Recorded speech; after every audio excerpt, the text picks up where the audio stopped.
Thank you, everybody. It's my pleasure today to introduce our district governor for 24 and 25 for District 6460. It's Dan O'Brien. He's been sitting up here, and in fact, he's probably met half of you by now.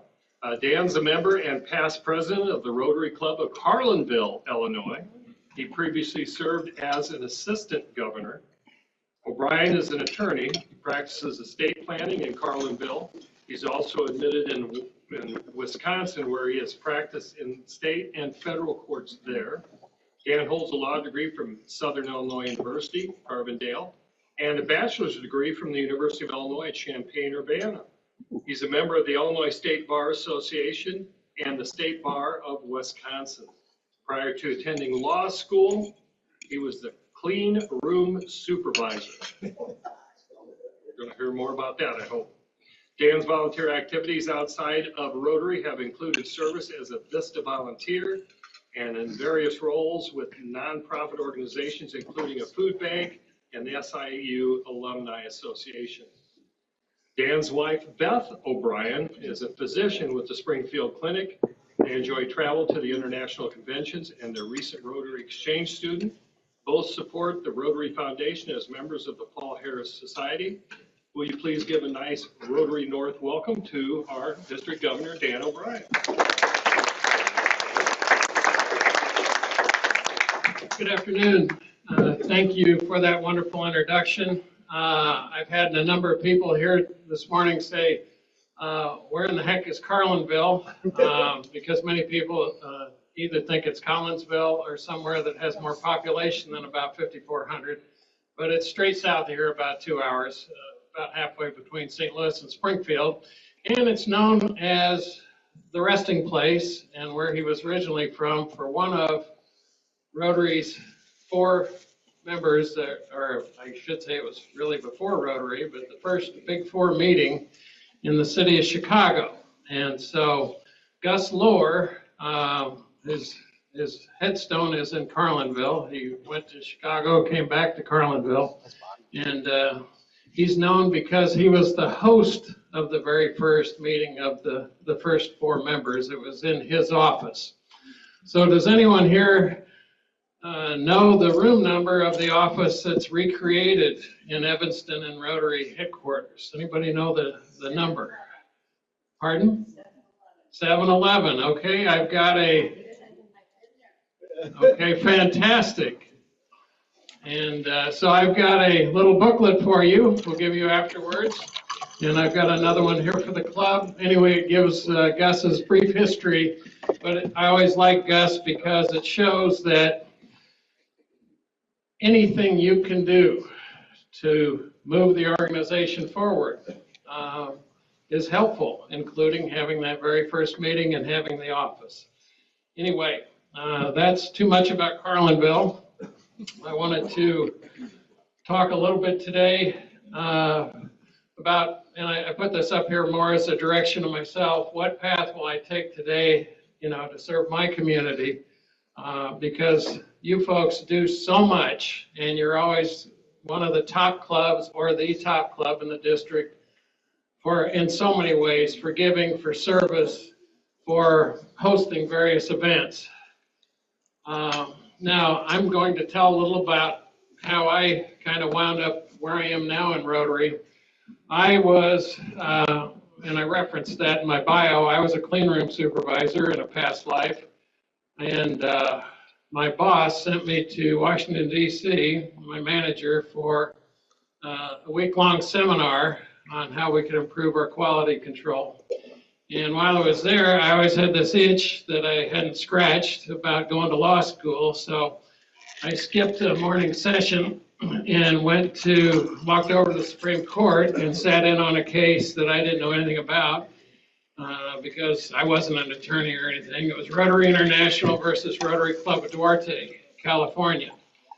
And thanks to that case, I had a chance to be a Rotarian. Now, that's kind of a bizarre statement since I'm a male.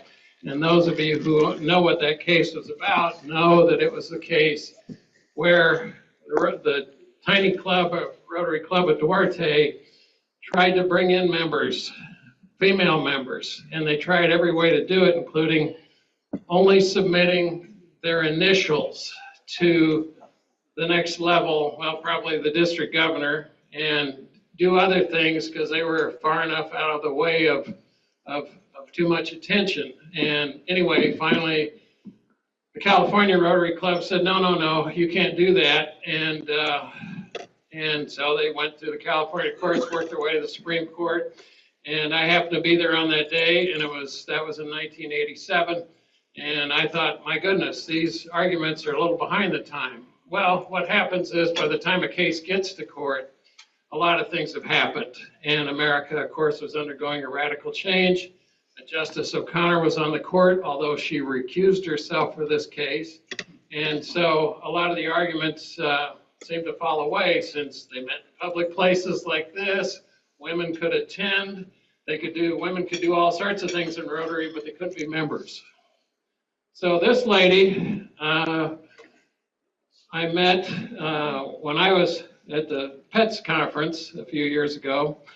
She was the principal of a tiny elementary school in Duarte.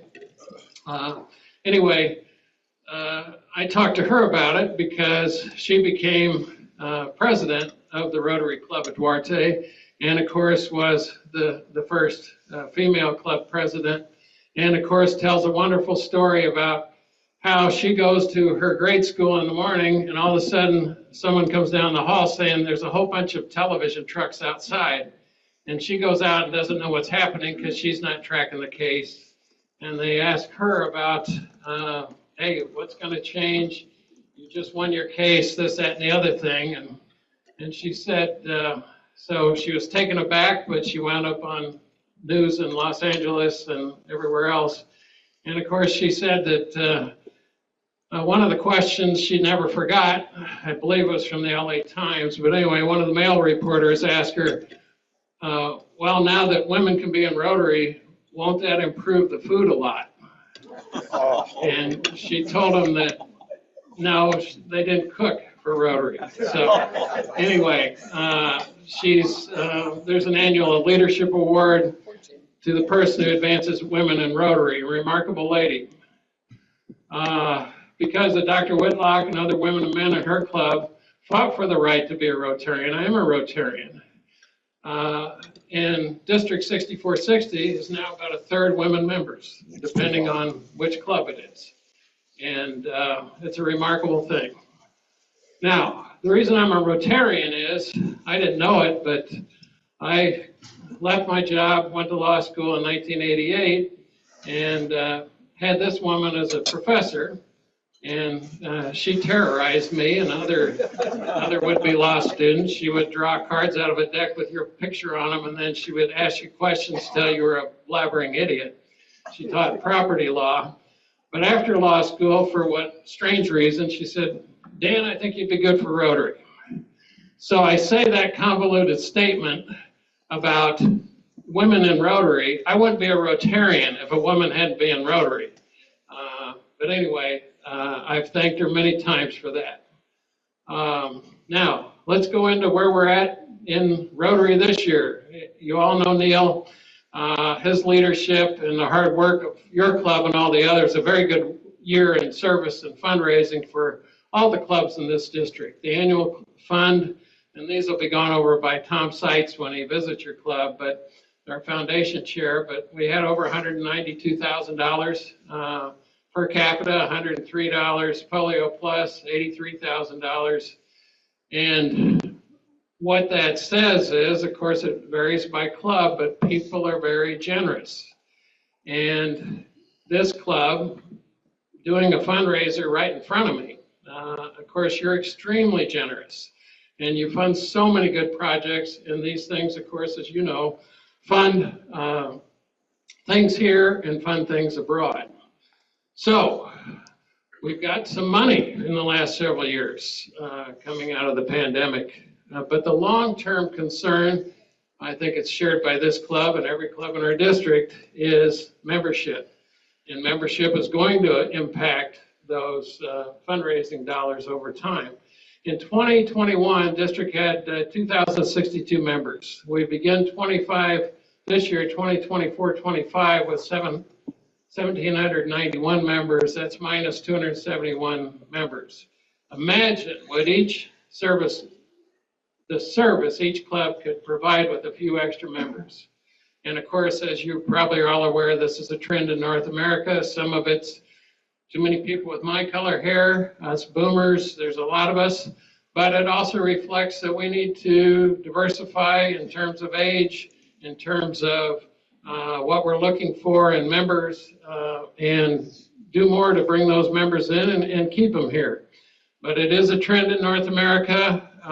Fortunately, Rotary is growing in other parts of the world very dramatically in Africa, India, some of the other areas of the world. But North America is pretty tough, and that is impacting how we provide service.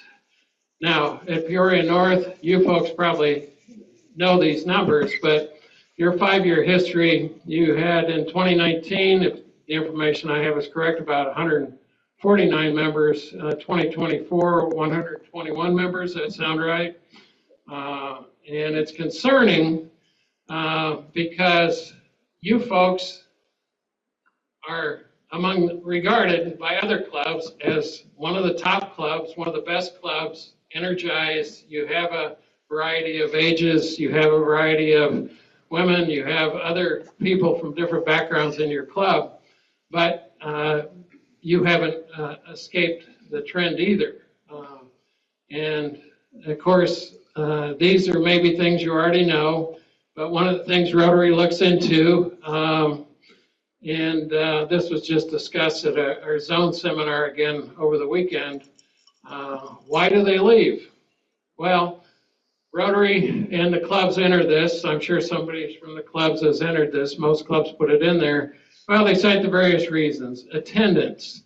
Well, you'd think since Rotary reduced the attendance requirement that wouldn't be as big a deal. But people, I'm sure it also refers to the fact people want to attend the meetings and they want to know what's going on, and everybody can't do that. Business obligations. Well, that's always an impact on any club, especially a club that meets in the daytime.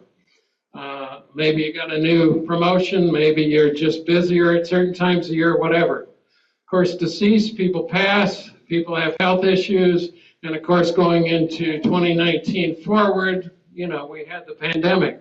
So that impacted people. If it didn't impact their health, it impacted someone they were responsible's health. And so they had other obligations.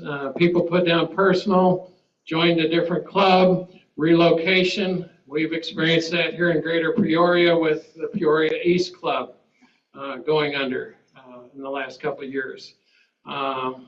Now, some of the things just to highlight is many of those people left, I'm talking about district-wide, they left in the first 3 years. And that's, of course, very concerning because now they can be impacted by all those other factors. There's no question about it. And some of them would have been impacted during the pandemic years and the disruption it caused to business and everything else. But we have to be concerned that are we doing our best by our newest members, whatever age they are, but particularly if they're younger? You know, are we keeping them engaged? Are we bringing them forward to participate in our meetings, be the lead in our events and do other things? And of course, are we listening to maybe they've got a different wrinkle on an old project or they got an idea for a new project? My guess is you're doing all that. I'm just reminding that's what Rotary International, they highlight. What are those reasons? But anyway, I'm just saying myself, as the district, we have to do a better job of supporting new members because if we bring people in, we sure don't want them leaving in the first 3 years. Now, Rotary's done, and again, I don't think this is rocket science, but I'm going to highlight it anyway. Why do they stay? Well, the reason they stay is what's going on here. You folks have a lot of fun, okay? You got a great facility, you got great food, you've been here for many, many years. How many years, John? 20, okay. So you've been here, you've been in the same location. You have fun. There's a lot of kidding going on here, and you know, you're all engaged. So another thing is, and you answer the question: if people enjoy the meeting, do I belong in this group, or do we mix up tables, and do we make sure that we got new guests here, are they welcome? Another reason is, do they have confidence in club leadership? And is that leadership open to new ideas? Do they trust their leaders to move them forward? Well, you've got I talked to Ashley at the ball game, and you've got some excellent people here with John and others. And so I think you have those things. Now, another thing to think about, I know in my club we don't think about enough, personal growth opportunities. Well, it used to be businesses would pay for you to come to Rotary or Toastmasters, all those things, because they want young people especially to learn to run meetings. They want them to know everybody in the community, and they want them to know who's who in the community, and also how they could learn from older, especially business people. But one of the things, I don't know that, I'll just say my club at Carmel, we don't offer enough, but we need to think about, are we bringing in speakers that have, or are teaching skills, or talking about skills, or talking about opportunities that especially relate to our younger members. And of course, connections and membership. You've already got a network here. You know, I hear all the names of where you're all from. Some of you retired, some of you work at Epic, some of you work at Bradley, some of you work at every place in between. Well, that's a great way. And then the last thing is meaningful service. Now, there's no question this club does meaningful service. Does the money in the boot, does the money you raise, does the money, of course, Polio Plus, we know where that goes, but does the money that goes to the district to help, that comes back 3 years later and helps fund global grants, the so-called micro grants and other things, do people know that this, in many cases, it is making the difference between life and death, especially some of the global grants. But you folks do so much that I think people, I'm sure you pass on all those regards, and it's amazing to be in your presence today. Now, my goals for the district have been set by this lady, Stephanie Urchik, the second female president of Rotary in its history. She's from Pennsylvania, very retired educator, very thoughtful person, been involved in Rotary at all sorts of different levels. But she set the goals. She wants our district and every district to have 4 new clubs, 100 new members. And so 4 new clubs is kind of exciting because we want to, of course, strengthen our old clubs and have new clubs and 100 new members. Well, 100 new members is about what we shoot for in the district anyway. We shoot for about 5%. That would be a little more than replacement folks, because we have to replace the Rotarians that are in the club. But I need you all, which I know you're going to do, because what's the saying? You know, well, in Greater Peoria, there's a whole lot of people that just don't know that they should be Rotarians because they have similar interests and similar drives. So we're going to shoot for that. And the clubs can be satellite clubs. The clubs can be helping a new club. The clubs can be, one of them that popped up on public radio last year is Bloomington has a club. That's not in our district, but it's had remarkable growth and success. They meet twice a month. They meet in a pub. Second meeting they just do service. And they don't want to meet more often, but the club is now over 100 members. And anyway, so something there. Some of the things I'd like to do is have picnics. Springfield's going to do it with their clubs. I would hope Peoria does. You may already do this type of stuff. And there's nothing remarkable about it other than in talking to some of our members, our younger members, they'd like to be able to bring their kids. They'd like to be able to bring their family to casual events. And I put, because I'm guilty of this, no speechifying. So if we could have an event where it's just fun It's fun in a park.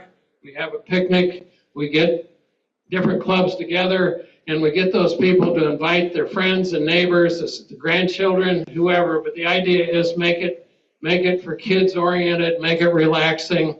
You know, have a picnic, no hard sell. But if people see, the idea would be, well, maybe if some of our younger members have a good time with people they know, they at least are going to be aware of Rotary as they have time, as they raise their families.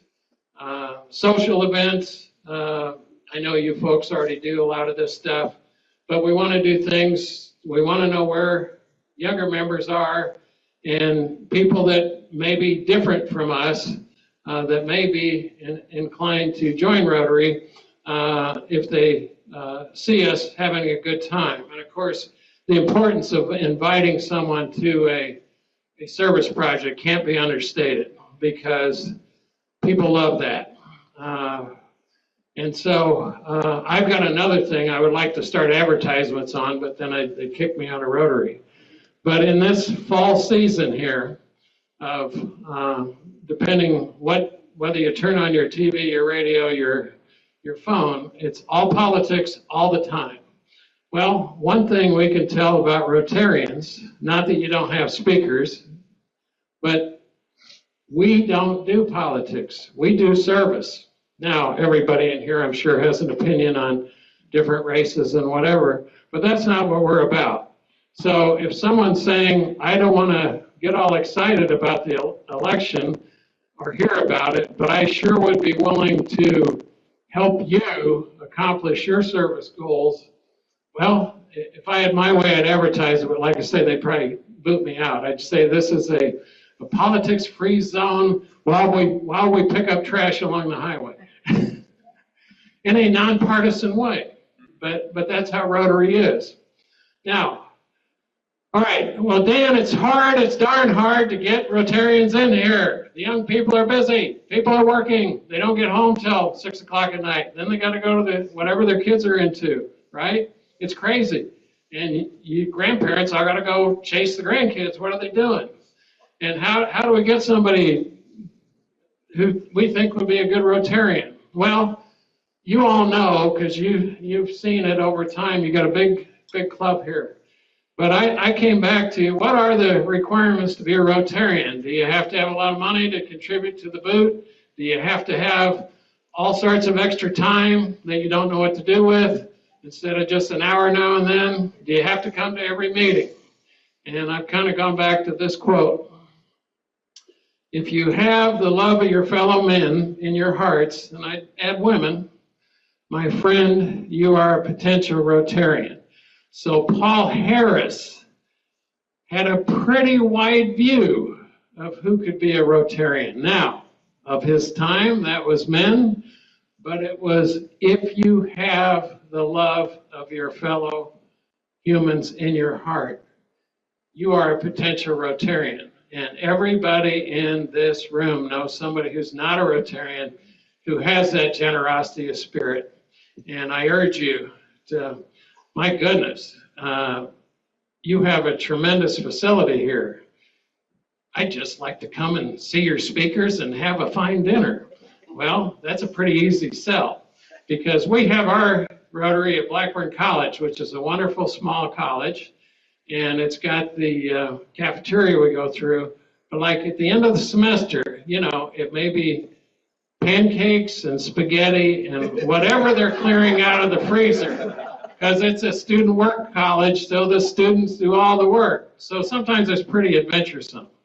But anyway, you have a tremendous club, and I'm so thrilled to be here, and thank you so much. Now, before I click off here, I want to remind you all there's a district conference coming up Columbus Day weekend, Saturday the 12th, 9:30 to 4. We've got, that's going to be at University of Illinois Springfield. After it, there's a foundation dinner. There's separate events. If you want to go to one and not go to the other, you want to go to both. Anyway, they're at the wonderful student center there. And then I want to remind you of, you know, I I think only a Texas lawyer could look good in this hat. But the folks in Calgary in 2025 want to see y'all come visit. And I think we've got 12 people signed up already from the district. But I've looked into airfare. It's pretty reasonable, which surprised me because I know it's a long way away. But anyway, think about Calgary 2025. And thank you again for having me. You're a great group, and you're always at the top of the discussions for the clubs that really exceed their expectations. Thank you.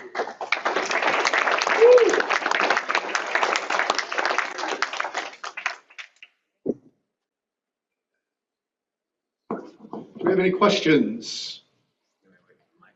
Yes, please. Mike, thanks, Joanna. You mentioned, I think, Bloomington, Illinois Club, the Bloomington Club. Can you expound on that and what's working for them and how that's different? And so we can maybe come up with some ideas of our own. Well, I don't know all the ins and outs, but I know that I've talked to Mike Martin. He's the district governor. He's from Mattoon in that district. And in fact, he was at the ball game a week ago Saturday.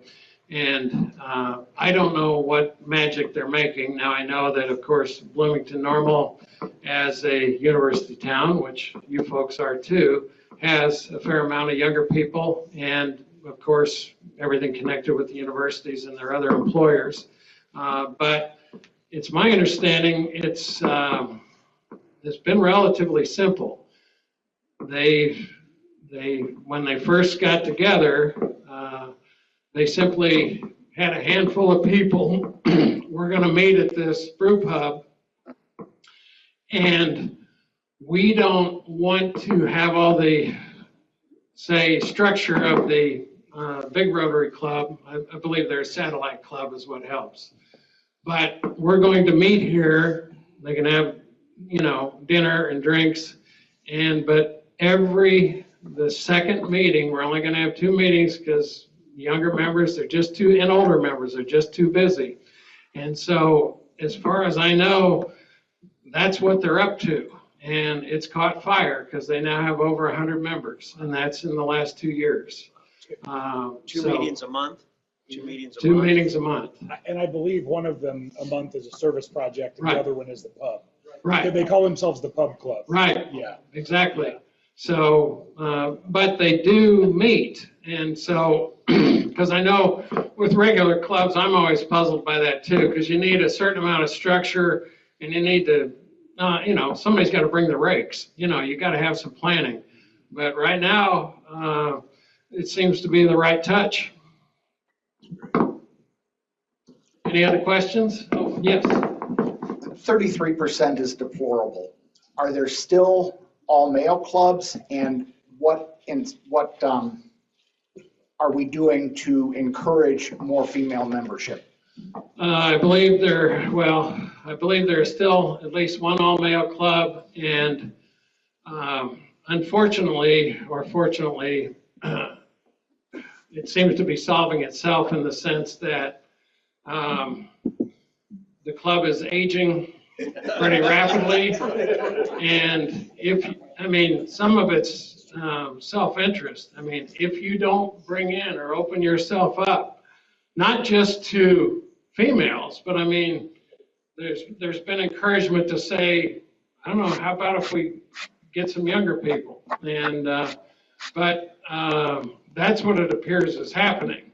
But no, my club's got about 40%, and we'd be done without the women who are involved and their ideas, and also there are different ideas on how things should always be done.